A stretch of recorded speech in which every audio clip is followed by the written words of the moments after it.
Come now to question number 4 in the name of the Honourable David Cunliffe. Mr Speaker. Honourable David Cunliffe. To the Minister of Finance, what criteria is he developing, if any, in relation to government assistance to companies in financial trouble? The Honourable Bill English. Mr Speaker, government assistance could take many forms, and clearly there would be a high hurdle for any assistance. Our primary method of supporting the corporate sector is to ensure the banking system is sound.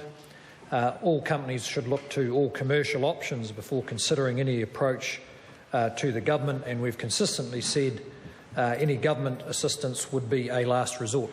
Honourable, a point of order, the Honourable Michael Cunliffe. Speaker, I invite you to listen and reflect upon the question, the answer. The question didn't ask what forms of assistance would be available, what the criteria for assistance would be. The Minister, apart from a passing reference to a high hurdle, did not outline any criteria or whether or not any criteria were being developed. And the question was very specific about whether criteria were being developed. Yes or no, actually. I listened carefully to the member because I accept that it was an interesting point of order he's raised, but I can't judge the quality of the answer. The Minister, in answering that question, gave one criteria, and that is a high hurdle.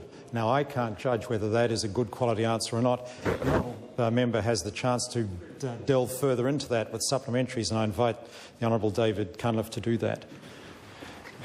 Mr Speaker, to the Minister, has he been surprised by the very cautious reaction of a range of business leaders to the Prime Minister's possible bailout of Fisher and Paykel?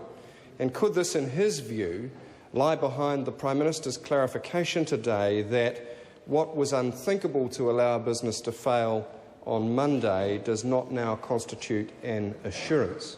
The Honourable Bill English.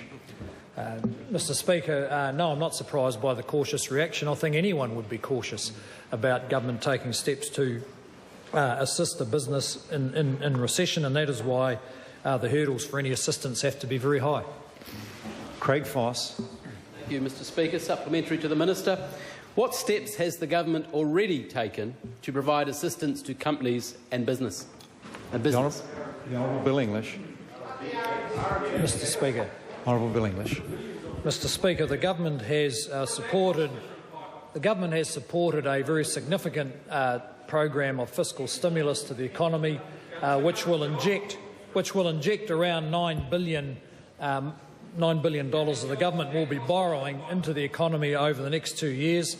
We have also announced a package which directly affects compliance and tax obligations of a whole range of businesses.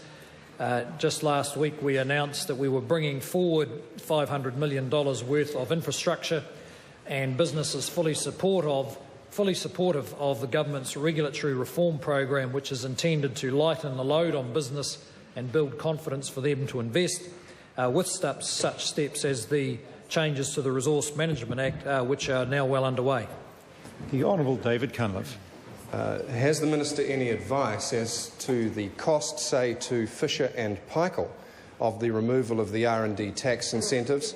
And can he confirm that it was the government's own policy that in part lies behind the Prime Minister's quasi-assurance that it should not be allowed to fail now? The Honourable Bill English.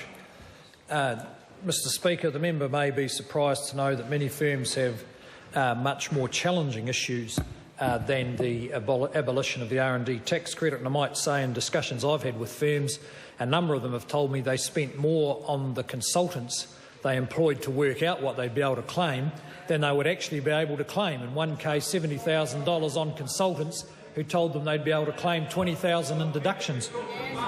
The Honourable David Cunliffe. Mr Speaker, can the Minister confirm whether he's provided any advice to the Prime Minister in relation to any Securities Act implications of his statement that the company could not be allowed to fail, and whether that constituted an assurance that was material information in the marketplace? The Honourable Bill English.